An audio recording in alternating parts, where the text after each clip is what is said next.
Hello friends, मैं Amit sir और आज हम आपसे सम बेसिक कॉन्सेप्ट के नेक्स्ट कंसंट्रेशन टर्म पे बात करने वाले हैं। अभी तक कंसंट्रेशन टर्म्स में आपने जान लिया percentage by mass, percentage mass by volume, molarity और मोलैलिटी। हमने इसे न्यूमेरिकली भी डिस्कस किया और हमने कुछ टेबल भी बनाए और आपने बहुत सबने उनके आंसर भी मुझे भेजे हैं। तो नाउ आज मैं आपसे बातें करने वाला हूं नेक्स्ट टर्मोलॉजीज के ऊपर। कुछ और कंसंट्रेशन टर्म्स, इन्हें समझिएगा और इन्हें भी हम न्यूमेरिकली आपसे उसी तरीके से डिस्कस करते हुए आगे बढ़ेंगे। आज का जो टर्मोलॉजी है वो है परसेंटेज बाय वॉल्यूम। ये टर्म बड़ा कंफ्यूजिंग टर्म है और अगर ये एग्जाम में इस पॉइंट पर बातें आती हैं और फिजिकल केमिस्ट्री के न्यूमेरिकल्स को जरा सा मुश्किल करने के लिए इस टर्म को हम यूज कर लेते हैं। तो मतलब समझिएगा, परसेंटेज बाय मास, परसेंटेज का मतलब तो आपको पहले से मालूम है, 100 में बातें हो रही हैं, लेकिन किस रिस्पेक्ट में?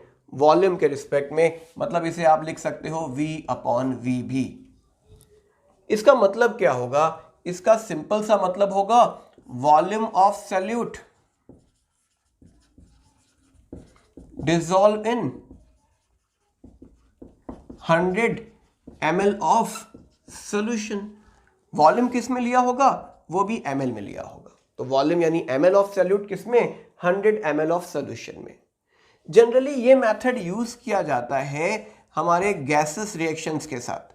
जो भी गैस सिस्टम हमारे पास होगा, कोई भी गैस सिस्टम होता है, हम उसके लिए इस कंडीशन को अप्लाई कर देते हैं। जैसे मैंने आपसे कहा कि ऑक्सीजन गैस जो है वो 10% बाय वॉल्यूम है, या वो डाटा जो आप जानते हो। ऑक्सीजन गैस हमारे एटमॉस्फेयर में कितनी है? तो एटमॉस्फेयर में हमारे पास नाइट्रोजन गैस का परसेंटेज क्या बताया जाता है? वो बताया जाता है नियर अबाउट 78% के आसपास। तो 78% अगर मैं लिखता हूं, इसका क्या मतलब है? तो इसका सिंपल सा मतलब है कि ये परसेंटेज लगा हुआ है। आपको सोचना चाहिए ना कि क्या बाय मास है, क्या मास बाय वॉल्यूम है, या क्या बाय वॉल्यूम है। ये हम तो एक ही बात रट लेते हैं ना कि नाइट्रोजन गैस एटमॉस्फेयर में कितनी है? 78%। उसने बहुत आसान क्वेश्चन बनाया कि बताओ नाइट्रोजन की परसेंटेज क्या है, और ऑप्शन में दे दिया 78% by mass, 78% mass by volume, 78% by volume. तब मुश्किल बन जाएगी आपके सामने। तो याद रखिएगा कि जो भी कंसंट्रेशन टर्म वहां पे गिवन है परसेंटेज के फॉर्म में, उसमें 78% क्या है? ये बाय वॉल्यूम है। क्लियर है बातें? तो गैस सिस्टम के लिए आप इस टर्म का यूज करते हो टू एक्सप्रेस देयर कंसंट्रेशंस, कि वो उनका अमाउंट कितना है हमारे एटमॉस्फेयर में। और उसे समझने के लिए अगर मैं आपके सामने एक छोटा सा प्रॉब्लम डिस्कस करूं, मैंने कहा कि in a particular atmosphere oxygen gas is 20% by volume.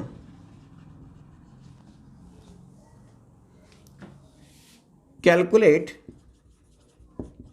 the concentration of oxygen gas in terms of percentage by mass.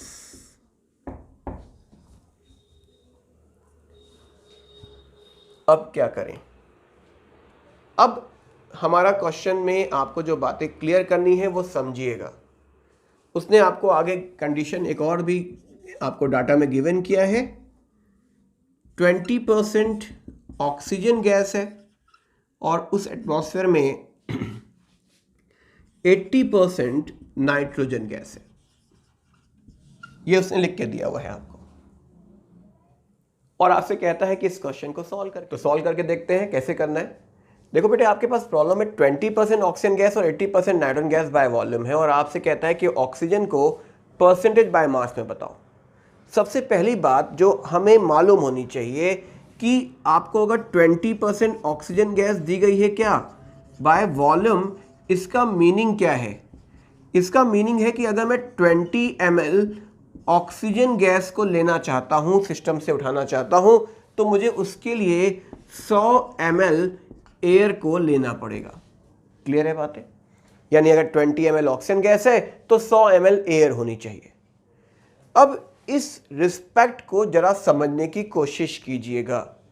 मैं आपको बताना क्या चाहता हूं, एक फॉर्मूला पहले भी बताया था मैं, PV इक्वल्स टू nRT। ये एक गैस इक्वेशन है। P pressure, V volume, N number of moles, R एक कांस्टेंट है, that is called gas constant, और T हमारे रिएक्शन का टेम्परेचर है। अगर आपके पास जो सिस्टम है उसके अकॉर्डिंग अगर बात की जा रही है तो टेम्परेचर में तो कोई चेंजेस नहीं हो रहा, गैस कांस्टेंट फिक्स वैल्यू में है। प्रेशर के अकॉर्डिंग बात नहीं हो रही, बात हो रही है वॉल्यूम के अकॉर्डिंग। यानी कहने का मतलब है, अगर मैं आपसे बोलता हूं कि 1 मोल गैस का वॉल्यूम 22.4 लीटर है तो 2 मोल का वॉल्यूम कितना है, 44.8। मतलब मोल्स और वॉल्यूम में कैसा रिलेशन होता है, डायरेक्ट रिलेशन होता है। तो ये आज हमारा एक बहुत बड़ा बेसिक कॉन्सेप्ट है कि अगर दो गैसेस आपको दी गई हो, दो गैस आपको गिवन की गई हो, 2 गैसेस आपके पास हो, अंडर व्हाट सिमिलर कंडीशन, तो उनका जो मोल्स रेशियो होता है वो उनके वॉल्यूम रेशियो के बराबर होता है। नॉर्मल बात है, 1 मोल का वॉल्यूम 22.4 तो 2 का कितना, 44.8। तो जो रेशियो 1:2 है वही रेशियो 22.4 अपॉन 44.8 करोगे तो ये रेशियो भी 1:2 ही आएगा।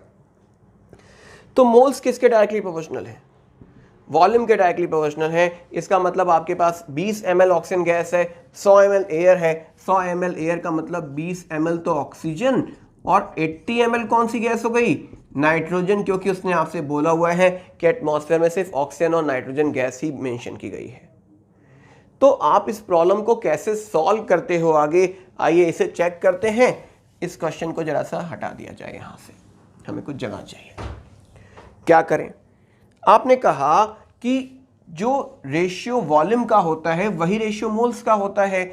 मतलब हमारे पास 20 ml ऑक्सीजन गैस है और 80 ml कौन सी गैस है, नाइट्रोजन गैस है। इसका मतलब अगर मैं कहूं तो 1/4 क्या होगा, इनका रेशियो होगा, और वो रेशियो मोल का भी होगा। यानी उस पूरे सिस्टम में अगर 1 मोल कौन सी गैस होगी, ऑक्सीजन, तो 4 मोल कौन सी गैस होगी, नाइट्रोजन गैस होगी। जो ये डाटा बताता है कि 20% ऑक्सीजन गैस बाय वॉल्यूम है। अब क्या करोगे आप इस प्रॉब्लम को, आपको क्या निकालना है, परसेंटेज बाय मास। फॉर्मूला याद है आपको, क्या था, mass of solute upon mass of solution multiply by what, 100। तो हमें किसकी परसेंटेज निकालनी है, ऑक्सीजन गैस की। तो ऑक्सीजन गैस हमारा सॉल्यूट हो गया और सॉल्यूशन में टोटल मास हो गया। तो 1 मोल ऑक्सीजन गैस का मास कितना होता है, आप कहोगे 32 ग्राम, तो मोलर मास है, 1 से मल्टीप्लाई कर दिया 32 ग्राम आ गया। नाइट्रोजन का कितना मोलर मास होगा, 28, कितने हैं, 4 से मल्टीप्लाई कर दिया, कितना, 80 और 32 ऐड कर लीजिए 112। ये क्या आ गया, ये टोटल मास कितना हो गया, 441, 2 2 4 3 4 1 44 ग्राम। तो मास ऑफ सॉल्यूट हमारे पास कितना है, मास ऑफ सॉल्यूट मेरे पास है 32 gram divide by 144 gram multiply by 100। ये कैलकुलेशन अब आप कर सकते हो। अगर आप ये कैलकुलेशन कर लोगे तो ये रिजल्ट किस में आ जाएगा, परसेंटेज बाय मास में आ जाएगा। क्या ये वैल्यू 20% से ज़्यादा होगी या कम होगी, तो कुछ भी हो सकती है आपके सामने। ये बात ध्यान रखनी होगी कि क्या डाटा है आपके पास, 32/144। तो ये आप सॉल्व कर सकते हो, जैसे कि सॉल्व करें 16 और 72, 8, 36, 4, 18, 2, 9, 200/9, 9 to the 18, 20, 18, 22% के नियर अबाउट ये आंसर आपको मिलेगा। और ये जो आंसर आपको मिलेगा ये क्या है, ये है परसेंटेज बाय वॉल्यूम को परसेंटेज बाय मास में चेंज करने का पैटर्न। क्लियर है बातें, चलिए एक और प्रॉब्लम के साथ बातें करते हैं। देखिए एक दूसरा प्रॉब्लम डिस्कस कर रहे हैं। आपको एक कंटेनर दिया गया, क्लोज कंटेनर, जिसमें 10 ग्राम हाइड्रोजन गैस, 10 ग्राम हीलियम गैस और 20 ग्राम इथेन गैस है। वो आपसे कहता है कि इसमें कैलकुलेट कीजिए किसका कंसंट्रेशन, हाइड्रोजन गैस का कंसंट्रेशन, किस टर्म में, परसेंटेज बाय मास और परसेंटेज बाय वॉल्यूम। 2 क्वेश्चन पूछ रहा है वो आपसे, इसे कैलकुलेट कीजिए परसेंटेज बाय मास और परसेंटेज बाय वॉल्यूम में। परसेंटेज बाय मास निकालने का तो आसान सा फॉर्मूला आप जानते हो, क्या? मास ऑफ सॉल्यूट, किसका मास निकालना है? तो फॉर्मूला लिखने पहले कि आपको एक बार याद आ जाए, mass of solute upon mass of solution into 100। Mass of solute कितना है? हाइड्रोजन गैस 10 ग्राम है, divide by mass of solution कितना हो गया? 10 10 20 40 इंटू 100। आप कह सकते हो कि आप सॉल्व कर सकते हो, 0 से 0 कैंसिल हो जाएगा, 5 to 5 यानी 25% बाय मास। अंडरस्टैंड? ये तो बात हो गई परसेंटेज बाय मास की। अगर मुझे निकालना है परसेंटेज बाय वॉल्यूम, तो फॉर्मूला क्या होगा? आप कहोगे volume of solute upon volume of solution into 100। लेकिन आपको सॉल्यूट का वॉल्यूम तो नहीं मालूम है, आपको इन तीनों के क्या मालूम है? मासेस मालूम है। तो ये बात तो समझ आती है, मैंने अभी आपको बताया कि अगर आपके पास कई गैसेस हैं तो उन गैसेस का जो मोल्स रेशियो होता है वही उनका वॉल्यूम रेशियो भी होता है अंडर सिमिलर कंडीशन।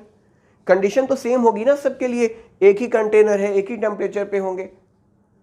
तो आप क्या कहोगे कि अगर मैं इन तीनों के मोल्स निकाल लूं, जैसे मैंने कहा 10 डिवाइड बाय 2, तो ये क्या हो गया? 5 मोल हो गया।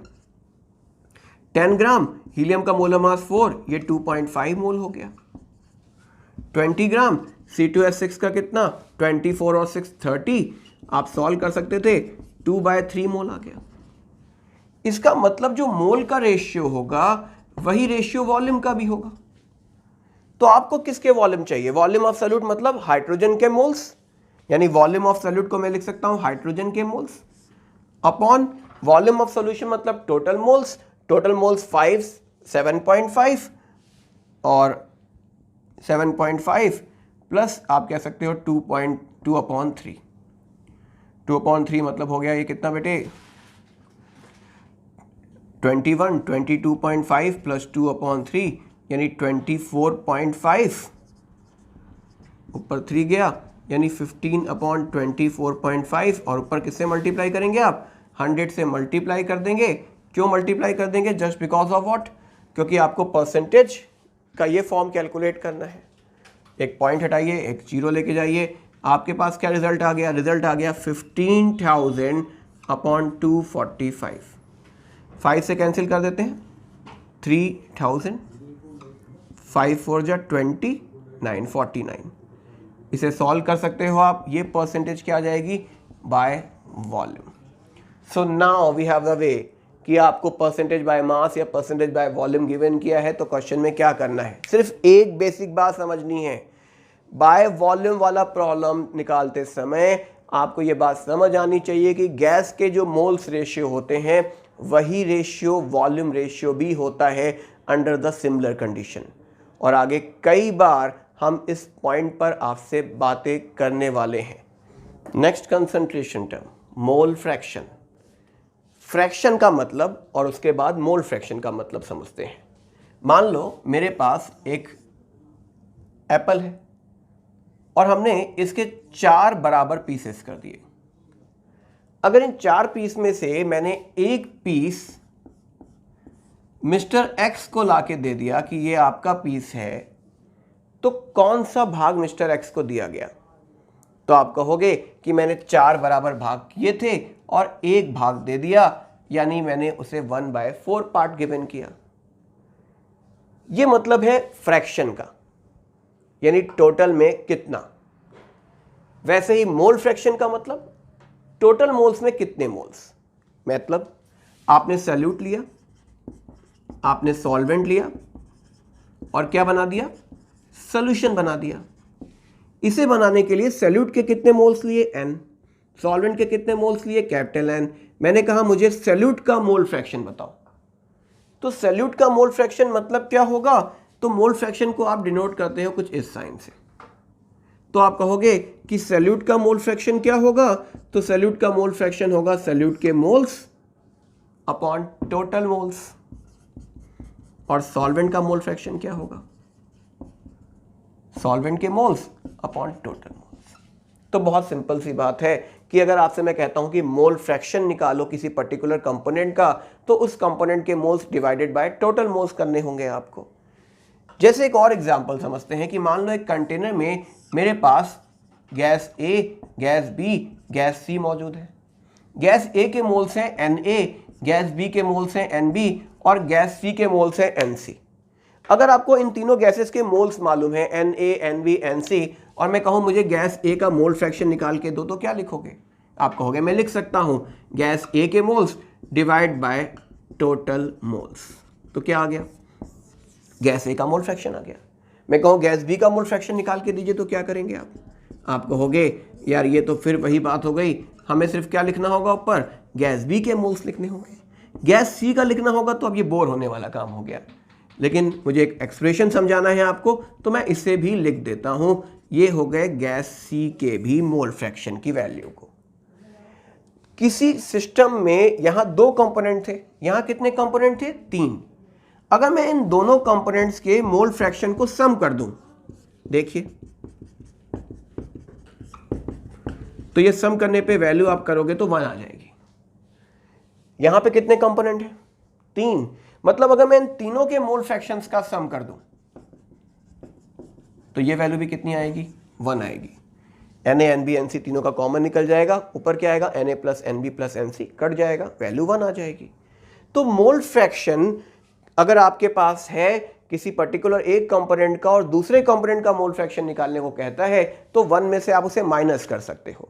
जैसे मैंने कहा कि मेरे पास शुगर है और वाटर है और इस सॉल्यूशन में शुगर का जो मोल फ्रैक्शन है वो है 0.03।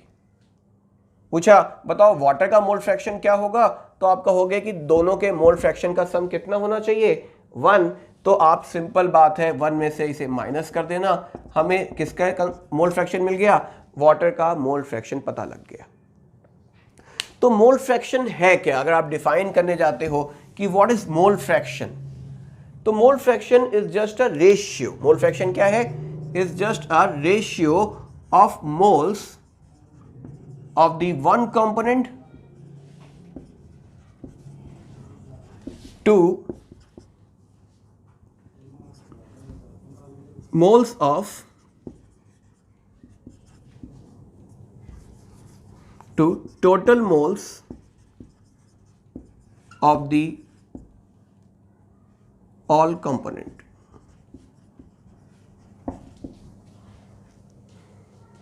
तो ratio of moles of the one component to total moles of the all component, ये क्या है?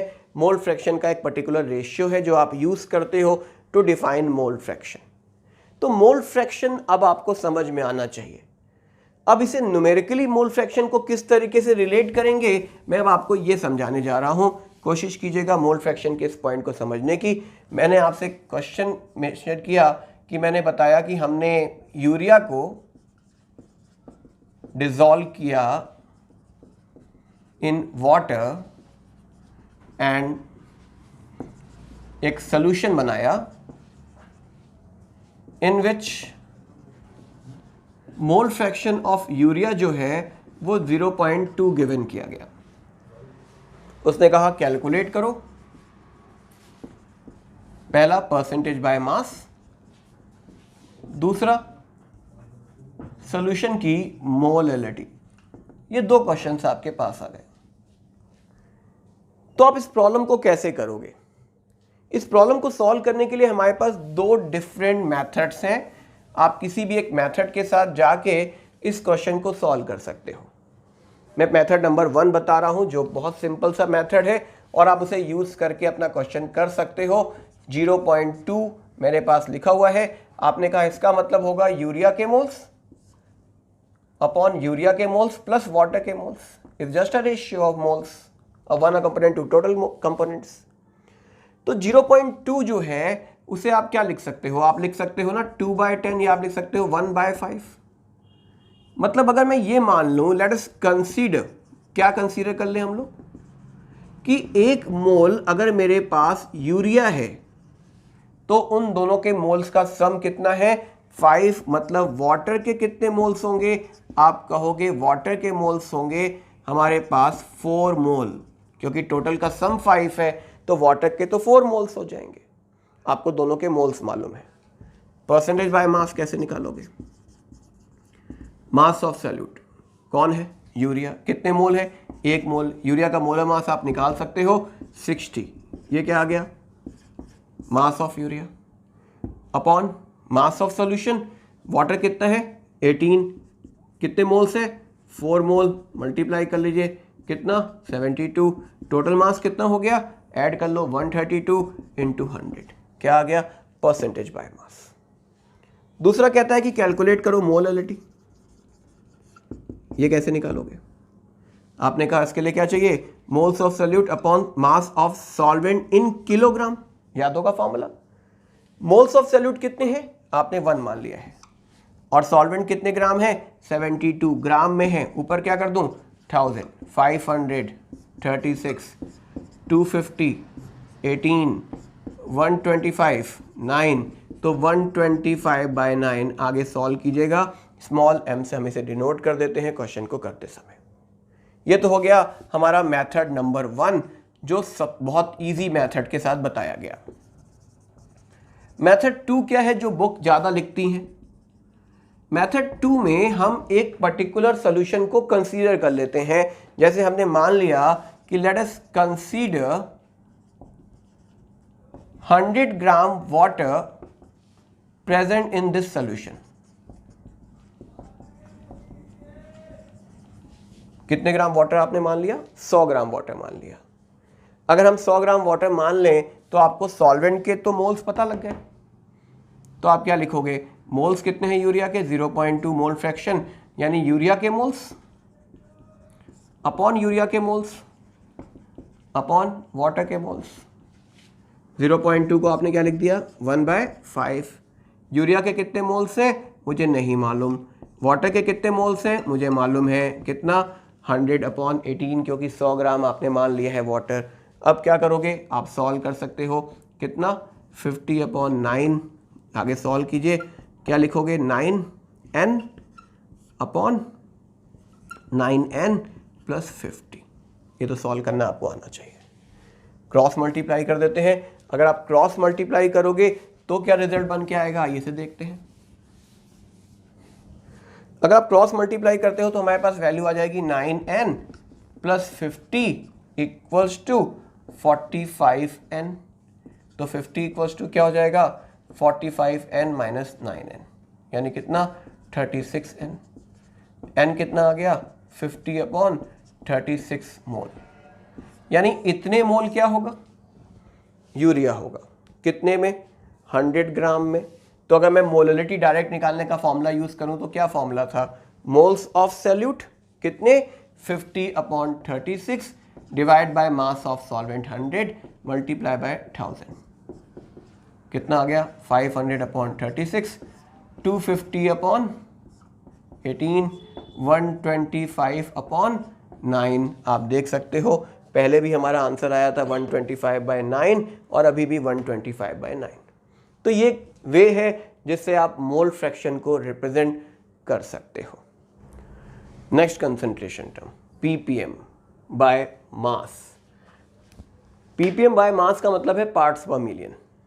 मिलियन मतलब 10⁶ यानी 10 लाख। कहाँ देखा है ppm?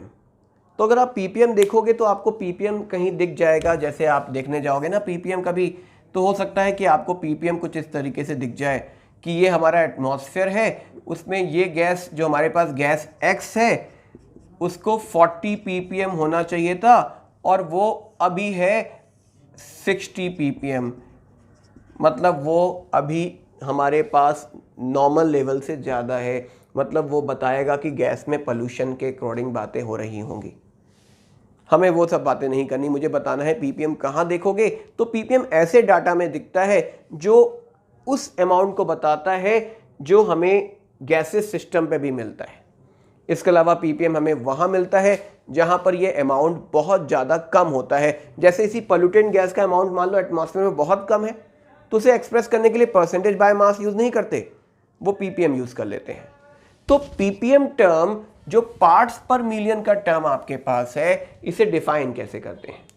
डिफाइन कैसे करोगे? आप बताओगे mass of solute dissolve in 10⁶ gram of solution मैंने ये इसलिए लिखा क्योंकि मैंने बाय मास का टर्म लिया हुआ है, ध्यान रखिएगा।